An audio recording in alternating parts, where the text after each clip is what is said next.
সাধু কালাচাঁদের গল্প, শ্যামল গঙ্গোপাধ্যায়। আজকের গল্প সাধু কালাচাঁদের নতুন কাজ। সবাই জানে সাধু কালাচাঁদের আসল নাম কি।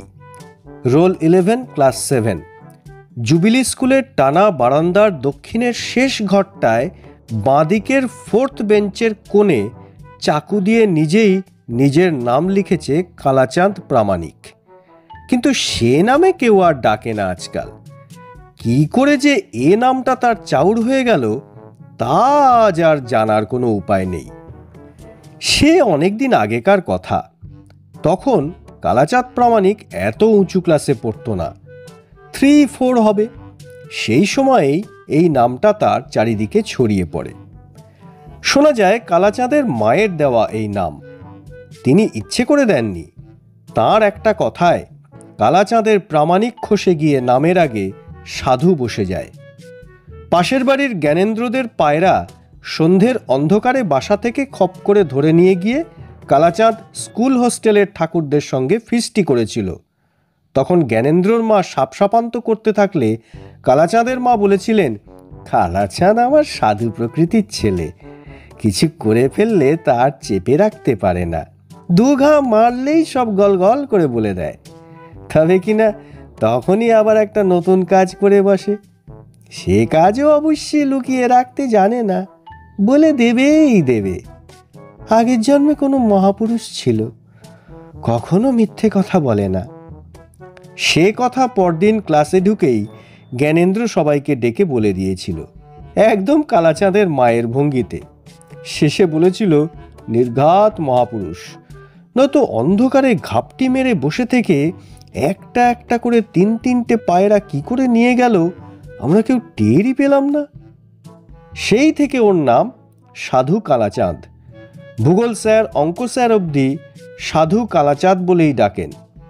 চৌবাচ্চার অঙ্ক বোঝানোর সময় অঙ্ক স্যার বোর্ডে চকখড়ি দিয়ে চৌবাচ্চা এঁকে দিয়ে বলেছিলেন, 1.5 ঘন্টায় যদি এই চৌবাচ্চা খালি হয়ে যায় তাহলে আধ ঘন্টায় এই চৌবাচ্চা ঠিক কতটা ভরবে, কত ঘনফুট জল আসবে আধ ঘন্টায়। অঙ্কটা মিলিয়ে দিল ক্লাসের 4-5 জন। সবচেয়ে আগে মেলালো জ্যোতির্ময় ঘোষাল, রোল 1। কিন্তু পরদিন স্কুলে এসে আর জল মিলল না। টিফিনের পর হুলুস্থুলু কাণ্ড, এক ফোঁটা জল নেই ট্যাঙ্কে। মভরু সবাইকে জল দেয়, আজ 30 বছর দিচ্ছে। ফাঁকা গ্লাসগুলোয় জল ভরে দাঁড় করিয়ে রাখে, তারও মুখ শুকনো। মিউনিসিপ্যালিটি সকালে একবার বিকেলে একবার জল দেয়, দুপুরে কোথায় জল পাওয়া যাবে?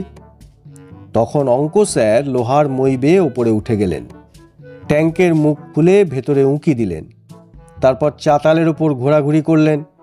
নিচের থেকে মাঠে দাঁড়িয়ে সবাই তা দেখতে পেল। টিফিনের পর 5th পিরিয়ডে অঙ্ক স্যার ক্লাসে ঢুকেই বললেন, এই স্কেলখানা কার? যার হয় এগিয়ে এসো, সত্যি কথা বললে কিছু হবে না। সবাই জানে এ হলো গিয়ে স্যারের ফাঁদ। অঙ্ক স্যার স্কেলখানা উল্টে বললেন, পেছনে লেখা আছে কেপি, ক্লাস 7। কেপিতে অনেক রকম নাম হয়, কমলেন্দু পাঠক রোল 7, কাজল পালিত রোল 31, আবার রোল 11-এর কথাও মনে আসে, কালাচাঁদ প্রামাণিক। 3 জনকেই একসঙ্গে দাঁড় করালেন স্যার। প্রথমে কমলেন্দু, সে কারো সাথে পাঁচে থাকে না, নদীর ওপার থেকে খেয়া নৌকায় করে পড়তে আসে। বর্ষাকালে শহরে দাদুর কাছেই থাকে, ভালো কোদাল কোপায়, গাছ বসায়। সে বলল, আমায় মারবেন না স্যার, আমার পিঠে পোড়া, পড়ে যাব। তুই যা বলে স্যার কাজল পালিতকে ডাকলেন। সে এমনিতে খুব রোগা, তারপরে আবার চোখে চশমা, অঙ্কে কোনোদিন 21-এর বেশি পায়নি। সেকেন্ড চান্সে প্রমোশন পায়। স্মৃতিশক্তির জন্য আজ 3 মাস হলো ব্রাহ্মী শাকের রস খাচ্ছে। সে বলল, স্যার ও স্কেল আমি কোনোদিন দেখিনি, আমি স্যার রুল দিয়ে লাইন টানি। স্যার এবার ডাকলেন, বলা যায় হাঁক দিলেন, সাধু কালাচাঁদ। ইয়ে স্যার। কাছে এসো, এই স্কেলটিকে চিনতে পারো? না স্যার। ভালো করে দেখো। কাছে গিয়ে কালাচাঁদ ভালো করে উল্টে পাল্টে দেখল। কি চেনা মনে হয়? চোখের সামনে তুলে ধরে ভালো করে পরখ করে দেখছিল কালাচাঁদ। এ কথায় পটপট করে 3-4 বার পলক পড়ল চোখের। মনে পড়ছে না স্যার। ভালো করে দেখো, যদি হারিয়ে গিয়ে থাকে, বলা তো যায় না। তা ঠিক স্যার, অবশ্য। বলতে বলতে কালাচাঁদ কোমরের ঢলঢলে প্যান্টটা দুহাতে বুক অব্দি টেনে তুলল। বাঁ হাঁটুর শুকনো ঘাখানা টিফিনের সময় কি করে কেটে গিয়ে আবার চিনচিন করছে। এখন চুলকোনোর জন্য ঝুঁকলেই স্যার সন্দেহ করতে পারেন। তাই সোজা হয়ে দাঁড়িয়ে চিন্তিত অবস্থায় বাঁ হাতখানা মাথায় রাখল। সেখানে চুল নেই, নাপিতের কাঁচি লেগে একটা স্থায়ী গোলমাল হয়ে আছে। কবিরাজের পরামর্শে চুল বড় হলেই বাবা নিজের হাতে শোধন করা কাঁচিতে ছেঁটে দিয়ে ঘৃতকুমারীর রস লেপে দেন। অন্যদিন মাথার চারদিকে মাছি ওড়ে। আজ চটচড়ে রোদে রস শুকিয়ে যাওয়ায় কিছুক্ষণ হলো আর মাছি দেখা যাচ্ছে না, নয়তো মাথার পিছনে ছটার মতো থাকবেই। স্যার চেঁচিয়ে উঠলেন এবারে, কি অবশ্য, ভালো করে দেখো। দেখেছি স্যার, চিনতে পারছি না। বলতে বলতে পেটটা ফোলালো, নয়তো হাফ প্যান্ট আবার নাইয়ের নিচে নেমে হাঁটুর মালাই চাকি ঢেকে দিত। গৌরাঙ্গ হা বলছি। কালাচাঁদ গৌরাঙ্গ হয়ে গেল। হরিনাম গাওয়ার ভঙ্গিতে হাত দুখানা ওপরে, হাঁটু একটু ভাঁজ করা, ঘাখানা আরও চিরে গেল। কিন্তু কোনো শব্দ করা চলবে না, গৌরাঙ্গ হলে তাই নিয়ম। এবার দেখো তো, এ জিনিসটি চিনতে পারো? কালাচাঁদের চোখের সামনে স্যার ছাপা বইয়ের একখানা ছেঁড়া পাতা মেলে ধরলেন। এ হলো গিয়ে সরল পাটিগণিতের 61 আর 62 পৃষ্ঠা। হঠাৎ স্যার অর্ডার দিলেন, সার্চ হিজ ব্যাগ। জ্ঞানেন্দ্র ছুটে গেল। ব্যাগ খুলতেই সুন্দর মলাট দেওয়া বইপত্র বেরিয়ে পড়ল। এদিকে কালাচাঁদ খুব পরিপাটি। বালি কাগজ দিয়ে প্রতিটি খাতা বই সুন্দর মলাট দেওয়া, তাতে সাদা কাগজের পটি আঠা দিয়ে আঁটা। কালাচাঁদের হাতের লেখা সুন্দর, গোটা গোটা করে লেখা, this book belongs to Shri Kalachand Pramanik, a student of pre SF class. Sir পড়ে বললেন, সেটা কোন ক্লাস সাধু কালাচাঁদ? এখন কথা বলবো স্যার? পারমিশন দিলাম। 9-10 তো স্যার স্কুল ফাইনালের ক্লাস, তাই তার আগের দুটো ক্লাসের একটাতে আমরা পড়ি বলে স্যার। ও, তা ভালো। কিরে জ্ঞানেন্দ্র, পাটিগণিত পেলি?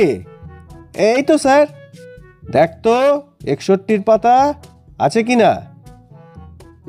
নেই স্যার। কই দেখি বলে অঙ্ক স্যার মন দিয়ে বইখানা উল্টে পাল্টে দেখলেন।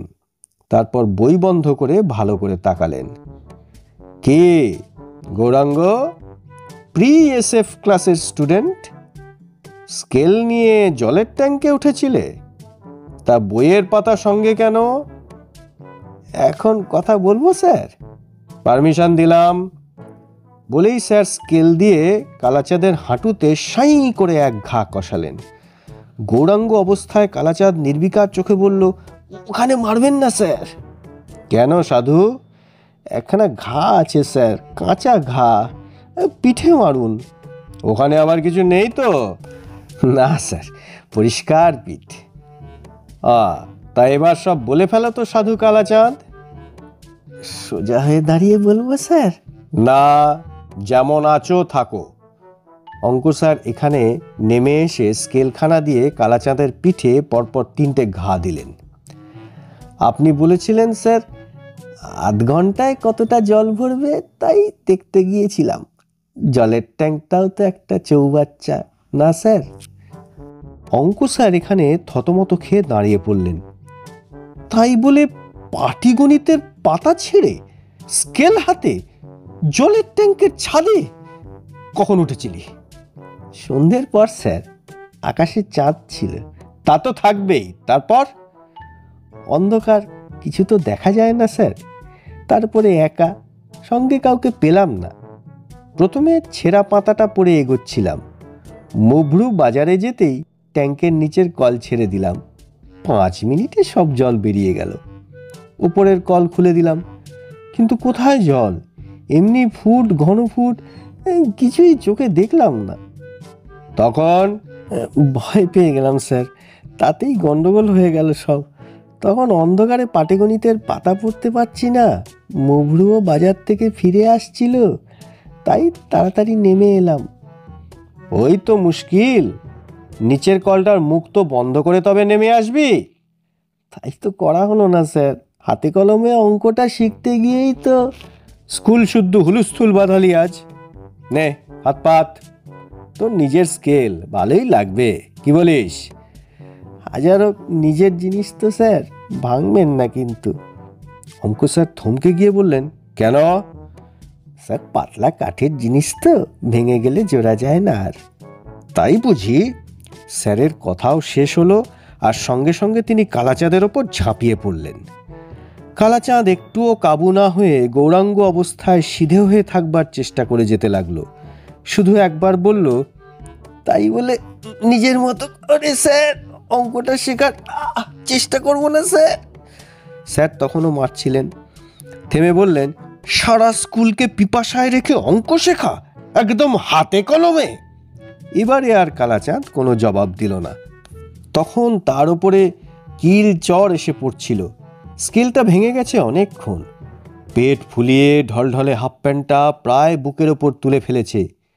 গৌরাঙ্গ অবস্থায় একদম সাধু হয়ে দাঁড়ালো কালাচাঁদ, নির্বিকার, চোখের পলকও পড়ছে না।